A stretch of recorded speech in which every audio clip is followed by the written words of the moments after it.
Welcome back to Melon Kitchen, and a special welcome if you're new. My name is Carissa, and today I'm going to be sharing with you some of my favorite recipes. Now, most of these ingredients I purchased at Costco, and if you saw my recent Costco haul video, I mentioned some of the recipes that I would be sharing with you today, and I'm so excited to bring them to you. Let's get right in.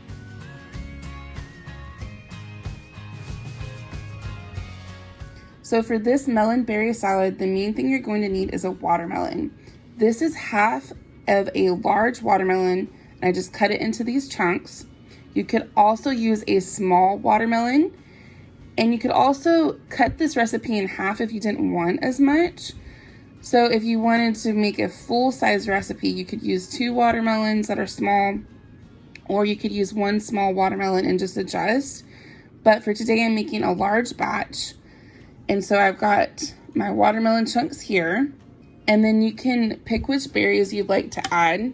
I've got some blueberries here, and I've also got some cut strawberries. You could put just the blueberries or just the strawberries if you wanted, but it's really good with the whole mixture together. And then you're going to need some feta cheese. This is going to add a lot of flavor to the salad, and it really is going to help cut through the sweetness of the berries and melon. You'll need some fresh lime. You'll need some oil. I would recommend extra virgin olive oil, which is what I have here, or an avocado oil, something mild that's going to mix well. And then I've got some regular sugar here. You could also use honey if you wanted. And all we're going to do is put this all together in our large bowl. Sometimes I've also made this with a little bit of arugula, but today I'm not adding that. I'm just adding the rest of this. So I'm going to first add in my blueberries, and I'm going to add in my strawberries. And I would say about, if you want to make this large batch, you need about 2 cups of each kind of berry. And then what I'm going to do is just mix those together.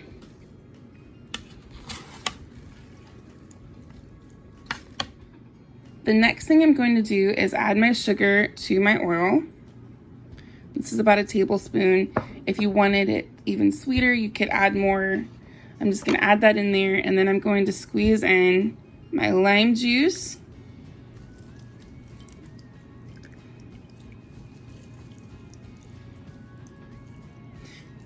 I'm just doing this by hand. You could use a juicer if you wanted.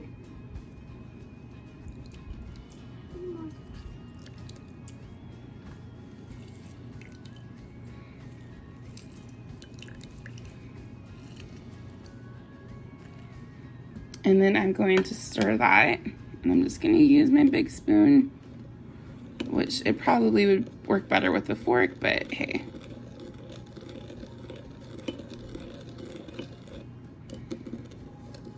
Is not going to fully mix in together, that's all right.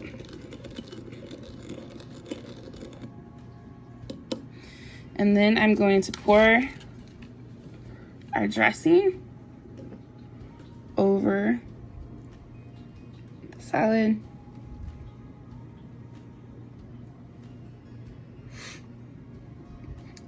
And then I'm going to add in our feta. It's about a half a cup, and I'm going to mix again. And there you have it. Now you also could add in a little fresh mint if you wanted, or arugula, like I said, to add in a little greenery, but it tastes delicious just the way it is, like this.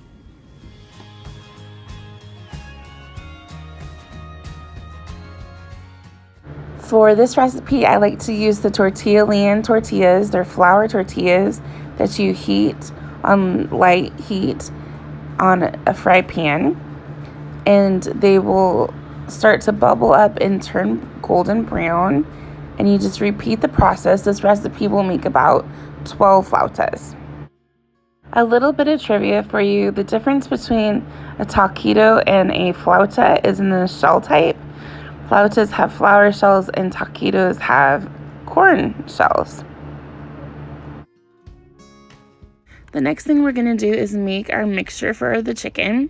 And I have a rotisserie chicken here that I got from Costco. I just pulled the chicken apart and we're going to make the sauce. So the sauce is just a half a cup of sour cream and a half a cup of mayonnaise. You could use a whole cup of sour cream if you wanted to, or I wouldn't really recommend a whole cup of mayonnaise. But we're just going to stir it together. And then we're going to add in our seasoning. And what I like to use is paprika, chili powder, a little of the Lowry's garlic salt, a little chopped onion. You could also use fresh onion. You could use fresh garlic. But I just add in those and sometimes some cumin as well. And give it a good mix there. And then I'm going to add in cheese. This is just a blended grated Kirkland brand Mexican blend cheese, about a cup and a half, and I'm gonna mix that together, and then I'm gonna start to fill up the tortillas.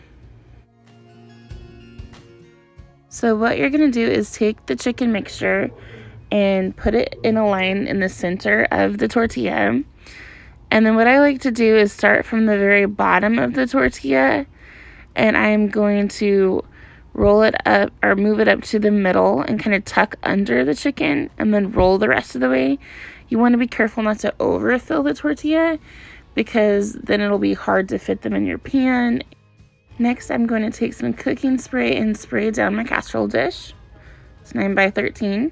This recipe makes about 12 flautas, and I am just going to repeat the process and fill up the casserole pan. And then I like to do a light spray of the cooking oil on top of the flautas and bake them in the oven on 350 for about 15-20 minutes until they're crisp and golden. And then sometimes I like to dip them in the different sauces. I've got salsa and guacamole and jalapenos over here. That's the Jack's Cantina salsa and the Kirkland singles, and I recommend both of them. They're very tasty. So when preparing Brussels sprouts, I like to do a little trimming. I like to take the bottom off and then cut down the side. And then I like to take the outer leaves off. And this just helps them all be the same size and very clean. And I just repeat the process. Brussels sprouts taste great when they are really tender, and there's a fine line between too tender and being mushy and not being tender enough and being better. And so I'm going to show you guys a couple tips on how to help your Brussels come out right. I like to cook my Brussels in bacon grease or in oil like avocado oil or olive oil. Butter tends to have a tendency to burn, and so if I add butter, I usually typically add it in at the end. So I just cook up the bacon in a fry pan. If you got one with a cover, that one typically works best because we're going to want to cover these as they cook.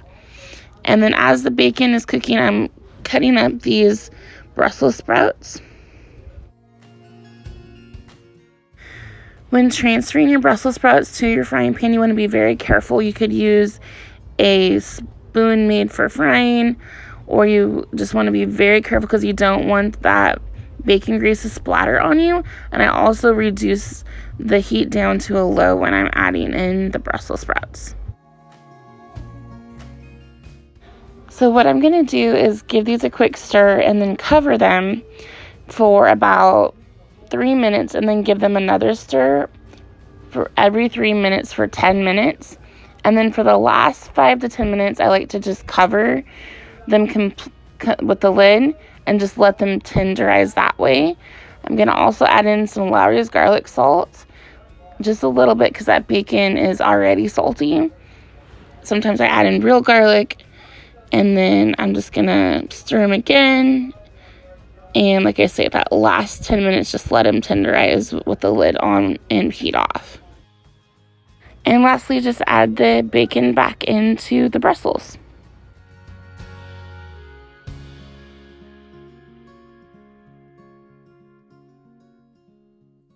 This Alfredo sauce is so simple to make. I'm going to add in 2 cups of half and half to my deep dish pan. And then next I'm going to be adding in my seasoning, which is going to be some black pepper, some Lawry's garlic salt, a teaspoon of minced garlic. You could also fresh press your garlic. And that is it. I just add the seasoning, and then I'm going to bring the temperature up to a simmer on low. And the main thing about this recipe is that you want to just be patient. It's going to take a little bit for it to heat up, but it's worth it. You don't want to scorch it. You don't want the temperature to be too high, so just low and slow until it starts to bubble. Once the half and half has reached a light simmer, I add in 2 cups of shredded Parmesan cheese and stir it into the half and half. And then I turn the heat off and cover with a lid for about 5 minutes and just let it melt in slowly. And it gives a really nice texture.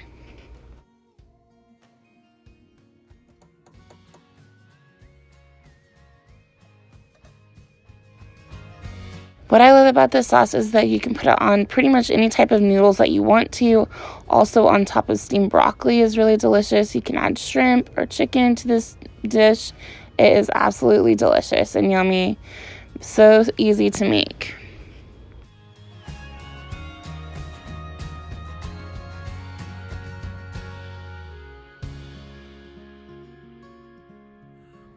Thank you so much for coming along and cooking with me today. I hope that you enjoyed this video. If you did, be sure to give it a thumbs up.